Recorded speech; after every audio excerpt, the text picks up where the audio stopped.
नया फिर दिन हुआ,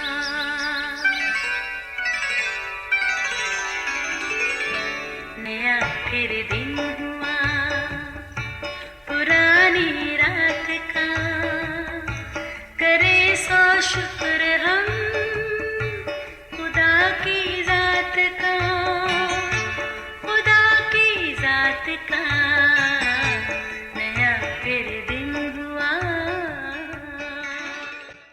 आज की आयत, बस जब तुम मसीह के साथ जिलाए गए तो आलने वाला की चीज़ों की तलाश में रहो जहाँ मसीह मौजूद है और खुदा की दाहिनी तरफ बैठा है। कुलसियों 3 बाब पहली आयत। अजीज़ों, घर की शिफ्टिंग बड़ा ही कठिन काम है।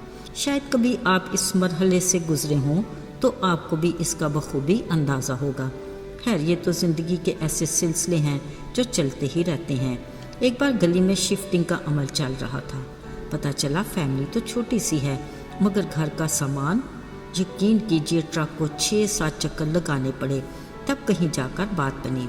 अजीज़ों, ये सिर्फ एक घराने का मसला नहीं, हम सब इसका शिकार हैं। हमारी वो आदत है ना कि ये भी मुझे चाहिए, वो भी मेरी ज़रूरत है। इसी चक्कर में हम इतना कुछ जमा कर लेते हैं कि एहसास ही नहीं होता। बस ये हमारी फितरत है कि जी भरता नहीं, बल्कि कुछ ऐसी अशिया भी हैं जिन पर सालों साल हमारी नज़र ही नहीं पड़ती। चीज़ें बेकार होने से बेहतर है निकालते रहें ताकि किसी ज़रूरतमंद के काम आ जाएं। नहीं तो जनाब, मुमकिन है ज़रूरतमंद खुद ही चुरा कर ले जाए। खैर, खुदा ऐसे बुरे वक्त से हम सबको महफूज रखे, आमीन। अजीज़ों, खुदा के कलाम में हमारे माल जमा करने के खदशात और ख़तरात से भी आगाही मिलती है।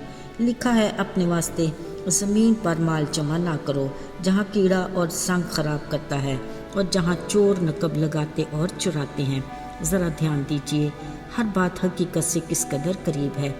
अक्सर औकात तो ये भी होता है कि हम अपने बुज़ुर्गों के जीते जी उनकी कदर तो करते नहीं, फिर अकीदत के तौर पर जब उनकी आंखें बंद होती हैं तो उनकी कुछ चीज़ें यादगार के तौर पर संभाल कर रख लेते हैं। सोचा जाए तो ये बेमकसद किस्म का तकल्लुफ़ है। इन्हीं चीज़ों को कभी कीड़ा लग सकता और कभी ज़ंग खराब करता है। अलावा जी, हमारे अपने शौक़ और ख्वाहिशात के घोड़े ऐसे बेलगाम हैं कि मार्केट में आने वाली ऐसी चीज़ों पर भी मन आ ही जाता है जो सिर्फ अमारत का दिखावा और नमूदा नुमाइश होते हैं। फिर जब माल दौलत ज़रूरत से बढ़ जाए तो चोरी डाके का धड़का लगा रहता है, जिसका अगरचे हमारे आराम और सुकून को तबाह करने में बड़ा किरदार है। बावजूद इसके मन अपने ही माल और दौलत पर लगा रहता है। फिर यकीनन हमारा हाल उस आदमी का सा हो जाता है जिसकी फसल उसकी तवक्को से बढ़कर हुई और उसने बड़े गोदामों में जमा कर ली और अपनी जान से कहा, तेरे पास बहुत सालों के लिए बहुत माल जमा है, चैन कर, खा पी, खुश रह। अजीज़ों, ऐसे में खुदा हमें वार्न करता है कि अगर इसी रात तेरी जान तलब कर ली जाए तो तेरा जमा शुदा माल किसका होगा। मगर अजीज़ों, ये उसका फजल है कि कई बार वो हमारे हक़ में सब्र करता और हमें तंबीह करता है कि अपने लिए ज़मीन पर माल जमा करने की बजाय आसमान पर माल जमा करो जहाँ किसी तरह का डर, खौफ और ख़तरा नहीं। सवाल यह है कि वो कौन सा ऐसा माल है जो हम अपने लिए आसमान पर इकट्ठा कर सकते हैं। अजीज़ों, यीशु ने अपनी ज़मीनी ज़िंदगी में कहा, मेरा खाना तो ये है कि मुझे अपने भेजने वाले की मर्ज़ी के मुताबिक रहना और अपने काम को पूरा करके उसके नाम को जलाल देना है। याद रहे, ऐन इसी तरह हमें भी खालिक की मर्ज़ी को पूरा करना और अपने कामों से उसके नाम को जलाल देना है। कलाम मुक़द्दस के मुताबिक हमारा खाना पीना कुछ भी हो, सब खुदा के नाम को जलाल देने के लिए हो, यानी बतौर मसीही हमारी ज़िंदगी उसकी मर्ज़ी के मुताबिक वफ़ादारी से और उसके नाम को जलाल देने के लिए हो, क्योंकि यही हमारे खालिक खुदा का हमें तख्लीक करने और दुनिया में भेजने का मकसद है। इसलिए खुदा ने कहा, इस दुनिया में माल जमा करके अपना दिल ना लगाओ। उसने फरमाया, बस जब तुम मसीह के साथ जलाए गए हो तो आलम बाला की चीज़ों की तलाश में रहो जहाँ मसीह मौजूद है और खुदा की दाहिनी तरफ बैठा है।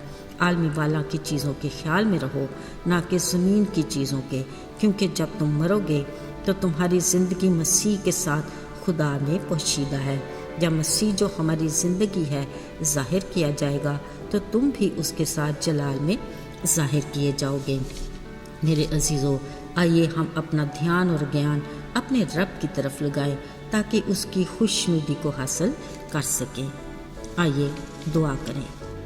زندہ جلالی آسمانی باپ، لشکروں کے رب، تو جو آج اور کل بلکہ اب تک یکساں خدا ہے، اپنے وعدوں کے مطابق ہمیں برکات دینے کے لیے ہمیں اپنے وفادار بنا، اپنے میں قائم رکھ اور ہمارے ایمان کو مضبوطی عطا کر۔ اے خدا، ہمیں اپنی زندگی کی اچھی کشتی لڑنے اور دوڑ کو کامیابی کے ساتھ ختم کرنے میں ہماری راہبری اور رہنمائی کر۔ یسوع کے مبارک اور جلالی نام میں مانگتے ہیں، آمین۔